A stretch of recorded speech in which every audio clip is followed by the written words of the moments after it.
Let's learn how to rappel down using a Munter hitch, also called as the Italian hitch, right?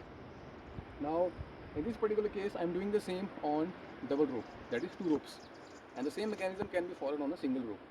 Now, the advantage of using double ropes is, for example, if we come back to in the case of Munter hitch or Italian hitch, the advantage is it will provide extra friction for me to rappel down, and being 2 ropes, I can still hold it with my bare hands, provided the descent is not too long. Understood? So how to do it? Simply make an Italian hitch. You can take a twist and you pass these strands through your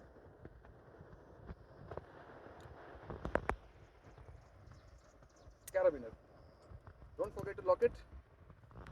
And now you are good to go. Right? Come back to the rappelling position. The point to note over here is that Italian hitch should be done only when you are well versed with handling it. Alright.